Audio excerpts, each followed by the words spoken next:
রাজপথে প্রধান বিরোধী দল বিএনপি হয়েছে চূর্ণবিচূর্ণ।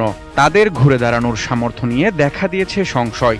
দলটির যেসব নেতা জেলের বাইরে আছেন তারা আদালতে হাজিরা দিতে ব্যস্ত, আবার কেউ কেউ পালিয়ে আছেন, এমনটাই তুলে ধরা হয়েছে নিউ ইয়র্ক টাইমসের রিপোর্টে। বিএনপি মহাসচিব মির্জা ফখরুল ইসলাম আলমগীর সহ শীর্ষ নেতারা কারাগারে আটক রয়েছেন। আগামী ৭ জানুয়ারি নির্বাচনের আগে তাদের কারামুক্তির কোনো সম্ভাবনা দেখছেন না বিএনপিপন্থী আইনজীবীরা। বলা হচ্ছে, অধস্তন আদালত থেকে শুরু করে উচ্চ আদালত পর্যন্ত প্রক্রিয়া শেষ করে কারামুক্তি লাভ করতে বেশ সময় লাগতে পারে।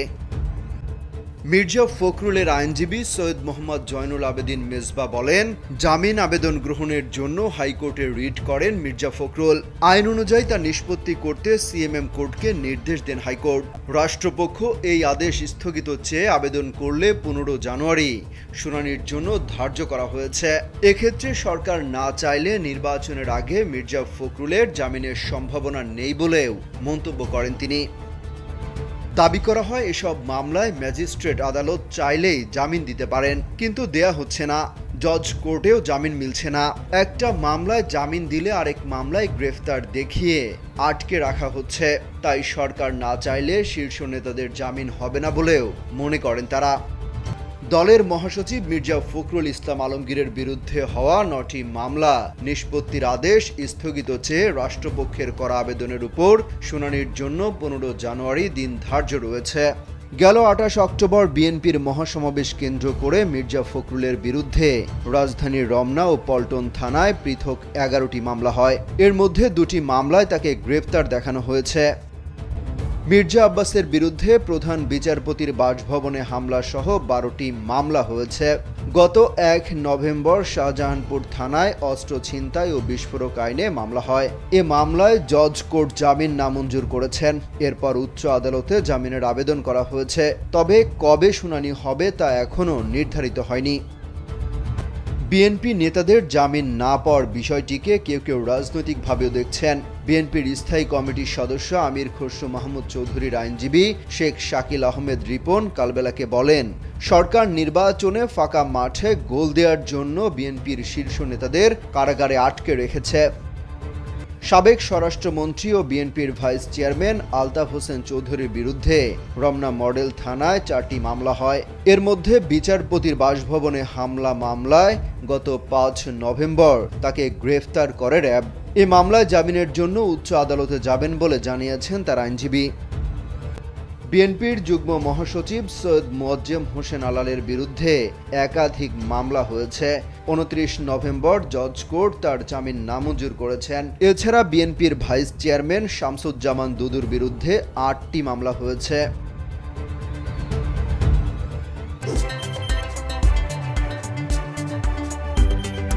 নির্বাচন সামনে রেখে আগামী 4 নভেম্বর সংলাপের জন্য বিএনপিকে চিঠি দিয়েছে নির্বাচন কমিশন।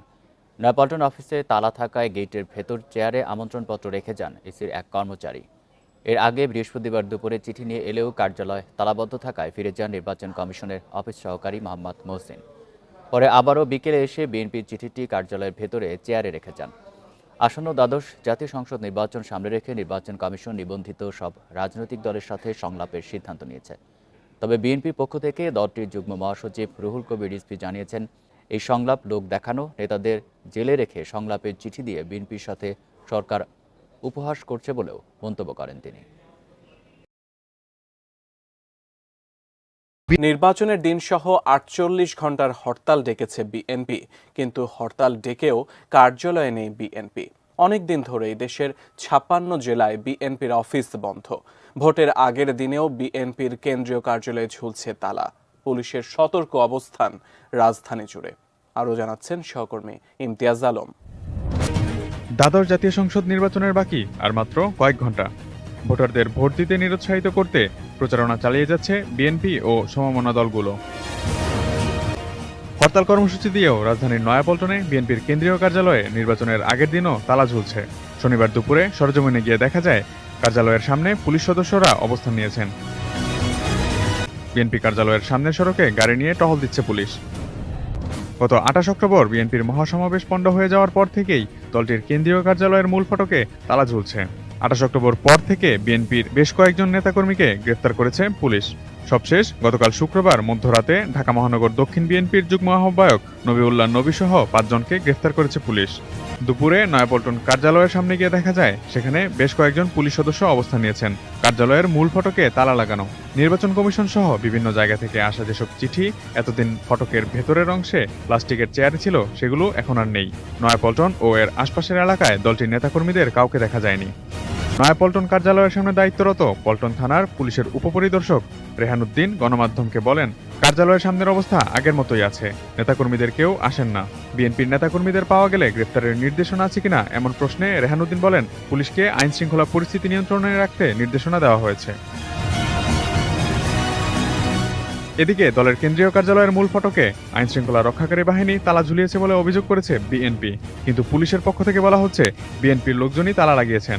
দুই পক্ষে পাল্টাপাল্টি অভিযোগের মধ্যে এখন পর্যন্ত বিএনপির কেন্দ্রীয় কার্যালয়ের মূল ফটকে লাগানো তালার চাবির হদিশ পাওয়া যায়নি। প্রসঙ্গত, অনেকদিন ধরেই দেশের 56 জেলায় বিএনপির অফিস বন্ধ রয়েছে। 64 জেলাসহ বিএনপির সাংগঠনিক জেলা মোট 82টি। 80টি সাংগঠনিক জেলায় খোঁজ নিয়ে জানা গেছে 72টির কার্যালয়ই বন্ধ রয়েছে। গ্রেফতার আতঙ্কে দলটির নেতাকর্মীরা এখন আর কার্যালয়ে আসেন না। দেশকে স্থিতিশীল রাখতে পরিকল্পনার অংশ হিসেবেই জেলে রাখা হয়েছে বিএনপি নেতাদের। একথা জানিয়েছেন আওয়ামী লীগের সভাপতিমণ্ডলীর সদস্য কৃষিমন্ত্রী ডক্টর আব্দুর রাজ্জাক। চ্যানেল 24-কে তিনি বলেন, নির্বাচনে এলে ছাড় দেওয়ার প্রস্তাবে রাজি হননি তারা। জানান, নির্বাচন গ্রহণযোগ্য করতে আওয়ামী লীগের চেষ্টার কমতি নেই। জোনায়েদ খানের রিপোর্ট। দেশের রাজনীতিতে কোথায় যেন শূন্যতার সুর। নির্বাচন নিয়ে একদিকে মাঠ গরম আছে ঠিকই, অন্যদিকে মামলা আর গ্রেপ্তারে কারো কারো পিঠ বাঁচানোই দায়। ভোটের ময়দানে কতটুকু শোনা যাবে ভোটারদের ভাবনা? এমন প্রশ্নে ক্ষমতাসীন দলের এই সিনিয়র নেতার সাফ কথা, সহিংসতা আটকাতে পরিকল্পিতভাবেই জেলে পুরে রাখা হয়েছে বিএনপি নেতাকর্মীদের। 20,000 এদেরকে গ্রেপ্তার না করলে কি বাংলাদেশে আজকে এই গাড়ি চলতেছে? এখন হরতালের দিন আপনি গাড়ি দেখতেন? এর ছাড়া আমাদের জন্য কোনো গত্যন্তর ছিল না, কোনো অল্টারনেটিভ ছিল না। যেটা করেছি আমরা চিন্তা ভাবনা করে করেছি। তবে কি সুষ্ঠু অংশগ্রহণমূলক নির্বাচন নিশ্চিতে কিছুই করেনি আওয়ামী লীগ? ডক্টর রাজ্জাক জানান, বিএনপিকে ভোটে আনার সব চেষ্টাই হয়েছে। এক রাতে সব নেতাদের মুক্তির প্রস্তাবেও রাজি হয়নি দলটি। বারবার বলা হয়েছে নির্বাচন কমিশন থেকে যে তারা যদি নির্বাচনে আসে তাদেরকে করা হবে, নির্বাচন পিছিয়ে দেওয়া হবে। এবং পিছিয়ে দেওয়া না, বলাও হয়েছিল যে সবাইকে জেল থেকে ছেড়ে দেওয়া হবে, তাদেরকে জেলে না রেখে দেশ অচল হবে। এই নেতার দাবি, সংবিধান সমুন্নত রেখে গণতান্ত্রিক ধারা অব্যাহত রাখতেই নির্বাচনে বদ্ধপরিকর আওয়ামী লীগ। জোনায়েদ খান, চ্যানেল 24, ঢাকা। আমি যা বলছি আমি কোনো ভুল বলি নাই এবং আমি সামান্যতম, আমার একদম বক্তব্য ঠিক আছে। আমরা সবসময় চাইছি যে এই নির্বাচনে সকল দল অংশগ্রহণ করুক। বিশেষ করে বহুবার আমি বলেছি, অবশ্যই বিএনপি একটা বড় রাজনৈতিক দল, তাদের নির্বাচনে আমরা আনতে চাই, কিন্তু সংবিধানের বাইরে আমাদের যাওয়ার কোনো সুযোগ নেই।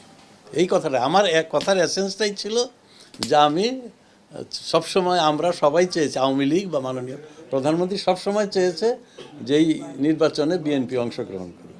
সেটা বলতে গিয়ে আমি বলছি যে আমরা কত দূর পর্যন্ত নির্বাচন কমিশনের কথা বলছি, এর কথা বলছি, যেটার জন্য আমরা we left no stone unturned, সর্বাত্মক আমরা চেষ্টা করছি, কিন্তু বিএনপি আর এইটাই হলো। কিন্তু এই কথাটা তো আপনারা দেখাবেন না, এটা হলো আমার সমস্যা। না তা যাও, কিন্তু তোমরা তো দেখাবে না। আমি যা বলছি আমি কোনো ভুল বলি নাই এবং আমি সামান্যতম, আমার একদম বক্তব্য ঠিক আছে, কিন্তু অনেক কথার মধ্যে আসছে তো, কাজে ওরা তো দেখায় এইটুকু যে আওয়ামী লীগ আন্তরিকভাবে চেয়েছে বিএনপি অংশগ্রহণ করুক। এই কথাটা বলতে গিয়ে আমি সেদিন কিছু কথাবার্তা বলেছি, যেমন আমি বিস্তারিত এগুলো আপনারা জানেন না। আমি সেদিন চ্যানেল 20 এটাও বলেছি যে বিএনপি চায় যে নির্বাচনটা বানচাল হোক। আই মে বি রং, কিন্তু তাদের ধারণা তারা নির্বাচনে আসতে চায় না, তারা সবসময় চেয়েছে নির্বাচনটা বানচাল করতে। আর আমাদের আওয়ামী লীগের বক্তব্য হলো যে সংবিধানের বাইরে গিয়ে কোনো ক্রমেই নির্বাচন করা সম্ভব না। পৃথিবীর কোনো দেশে তত্ত্বাবধায়ক সরকার নাই, কাজেই আওয়ামী লীগের তো কোনো অল্টারনেটিভ নাই, এই কথাটাই আমি বলেছি। অর্থাৎ নির্বাচনটা সুষ্ঠু নিরপেক্ষ করার জন্য যা যা করা দরকার সংবিধানকে, মাননীয় প্রধানমন্ত্রীকে, এই সরকারকে রেখে সেটা আওয়ামী লীগ সবসময় করতে চেয়েছে, কিন্তু বিএনপি সেটা বিশ্বাস করে না। বিএনপি গেছে আন্দোলনে। তারা যদি নির্বাচনে আসতো, নির্বাচনে যদি আসে তার মানে সে স্বীকার করে নিল তারা আর তখন তার এই সন্ত্রাস করার দরকার নাই, সহিংসতা, আগুন সন্ত্রাসের দরকার নাই, তখন এমনি শান্তি হতো। এবং তখন নির্বাচন কমিশনারই বারবার বলছে যে আপনার নির্বাচন প্রয়োজনে আমরা নির্বাচন পিছিয়ে দিব। ফখরুল ইসলাম আলমগীরকে জেলে রেখে কি নির্বাচন হবে, বা তাদের বড় নেতাদের? সেটা একটা আলাপ আলোচনার মাধ্যমে জামিন দিয়ে তাদেরকে আমি ছেড়ে দেবো তা তো না, এটা জামিন দিয়ে ফর্মালিটিস করে আইনের মাধ্যমে তাদেরকে ছেড়ে দিয়ে নির্বাচনের ব্যবস্থা করা হতো। নির্বাচন কমিশনও তো না, আইনের লোক অনেক আছে, তারা তো এই চিন্তা করেই তো বলছে যে নির্বাচন পিছিয়ে দাও। নির্বাচন পিছিয়ে দেওয়ার অর্থটা কি? যে বিএনপি যদি রাজি হয় তাহলে নির্বাচন পিছিয়ে দিয়ে পরিবেশ সৃষ্টি করা হবে। সেই কথাটি আমি বলেছি, আবারও আমি বলছি, ছেড়ে দেওয়া হবে, এটা আমি বলছি, এটা তো আমার একটা এসেন্স। কিন্তু কাজেই আমি বলেছি আমাদের জন্য কোনো অল্টারনেটিভ ছিল না, আমরা বাধ্য হয়েছি একটা সুন্দর সুষ্ঠু নির্বাচন করার জন্য।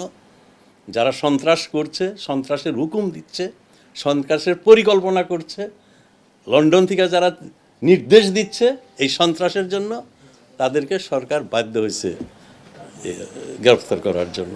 আমরা তো চাচ্ছি যে একটা গ্রহণযোগ্য নির্বাচন হোক। আমার বক্তব্যটা বারবারই আমি বলছি, গ্রহণযোগ্য নির্বাচনের জন্য আলাপ আলোচনা করে অনেক কিছুই করা যায়। খুনের আসামিরও তো হয়, বেল হয় না, খুনের আসামিরও তো বেল হয়, প্রথমেই হয় না, আস্তে আস্তে কিছুদিন পরে হয়। কাজে আইনে তো আসছেই, সুযোগ তো আসছে।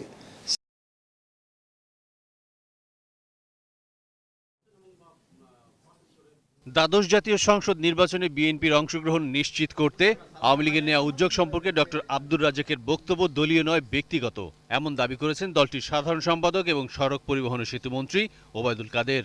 সোমবার দলীয় সভাপতির ধানমন্ডির রাজনৈতিক কার্যালয়ে ব্রিফিংয়ে এক প্রশ্নের জবাবে এ দাবি করেন তিনি। নির্বাচনে এলে রাতারাতি বিএনপি নেতাদের জামিন হতো, সম্প্রতি এমন কথা বলেছিলেন কৃষিমন্ত্রী। এ ধরনের কোনো প্রস্তাব আমাদের সরকারও দেন, আমাদের দলও দেন। পরে এ নিয়ে সচিবালয়ে কথা বলেন কৃষিমন্ত্রী ডক্টর আব্দুর রাজ্জাক।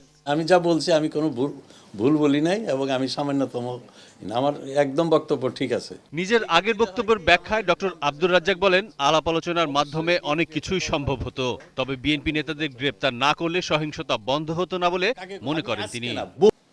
ফখরুল ইসলাম আলমগীরকে জেলে রেখে কি নির্বাচন হবে, বা তাদের বড় নেতাদের? সেটা একটা আলাপ আলোচনার মাধ্যমে জামিন দিয়ে তাদেরকে আমি ছেড়ে দেবো তা তো না, এটা জামিন দিয়ে ফর্মালিটিস করে আইনের মাধ্যমে তাদেরকে ছেড়ে দিয়ে নির্বাচনের ব্যবস্থা করা হতো।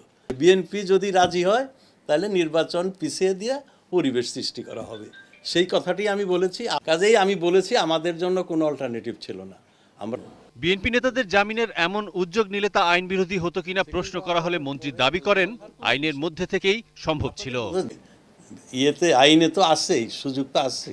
বিএনপির বর্জনের কারণে নির্বাচন গ্রহণযোগ্য হবে না, এমনটা মনে করেন না ডক্টর আব্দুর রাজ্জাক। এই গ্রহণযোগ্যতা বিএনপি চাইলো না বলে নির্বাচন গ্রহণযোগ্যতা পাবে না, এটা আমি মনে করি না। দেখেন,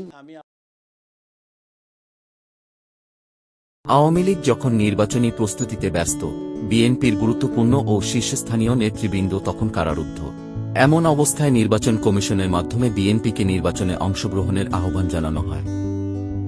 নির্বাচন সংক্রান্ত সিদ্ধান্ত গ্রহণের মতো কোনো নেতা বাইরে ছিল না। নির্বাচন কমিশনের চিঠি গ্রহণ করার মতো কাউকে পাওয়া যায়নি দলটির কার্যালয়ে। নির্বাচনের পর বিএনপির নেতারা কারামুক্ত হতে থাকেন। বিএনপি যাতে নির্বাচন করতে না পারে সেজন্যই কি দলটির নেতাদের নির্বাচনের পূর্ব পর্যন্ত কারারুদ্ধ রাখা হয়। নির্বাচনে অংশগ্রহণ করলে এক রাতের মধ্যে বিএনপির সব নেতাকে মুক্তি দেওয়া হতো বলে এক মন্ত্রী যে তথ্য প্রকাশ করেছেন, সে মোতাবেক সরকারি শর্তে কারামুক্ত হয়। সরকারি নিয়ন্ত্রণ, প্রভাব ও ইচ্ছার বাইরে গিয়ে স্বাধীনভাবে বিএনপিকে সরকার নির্বাচন করতে দেবে বলে আস্থা রাখার কোনো পরিস্থিতি কি সরকার রেখেছিল?